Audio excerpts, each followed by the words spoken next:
5-6 महिनाभित्रमा बे छ, मोटो छु, मलाई कस्तो दुब्लाउने रहर छ, मेरो बेमा एकदमै प्राइम देखिने रहर छ। सबैलाई होइन आफ्नो बेमा एकदमै उत्कृष्ट लाइक संसारकै सबैभन्दा ब्युटिफुल, संसारकै सबैभन्दा ह्यान्डसम देखिने रहर लाग्छ क्या। नलागोस् पनि कसरी, नराम्रो मोटो भयो भने त समाजले कुरा काट्छ होइन। हेर्ने हेर कस्तो मोटो केटासँग बे गरेछ त्यो केटीले त हि हेर्ने हेर कस्तो मोटी केटीसँग बे गरेछ त्यसले त हि हा हु हि गर्छन् क्या होइन। किन नगरौँ त, रिलेटिभ र यो समाजको त काम नै कुरा काट्ने हो, यिनीहरू जन्मेकै यही गर्नलाई हो क्या। सो कुरा काट्छन्, नकाट्ने होइन। सबैलाई राम्रो देखिन मन लाग्छ, कसलाई चाहिँ फोटोमा सुँगुर जस्तो देखिन मन लाग्छ र होइन र।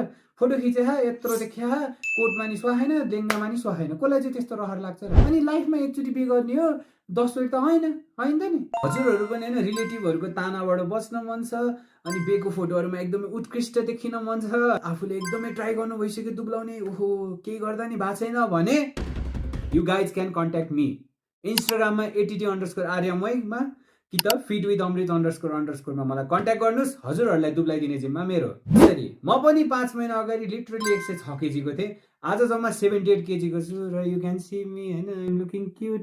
सी कन्फिडेन्स पनि यस्तो भइसक्यो कि आफूलाई एकदमै क्युट ह्यान्डसम फिल हुन थालिसक्यो क्या होइन। सो हजुरहरूलाई पनि यस्तै फिल हुन मन छ आफ्नो बेको टाइममा भने मलाई मेसेज गर्नुहोस्, ढिलो नगर्नुहोस्। 5-6 महिनाभित्रमा दुब्लाएर हजुरहरूलाई ह्यान्डसम ब्युटिफुल क्युट बनाइदिने, मस्तै बनाइदिने जिम्मा मेरो। मेसेज गर्नुहोस् ATT_आर्यमय फिट विथ अमृत __मा है त।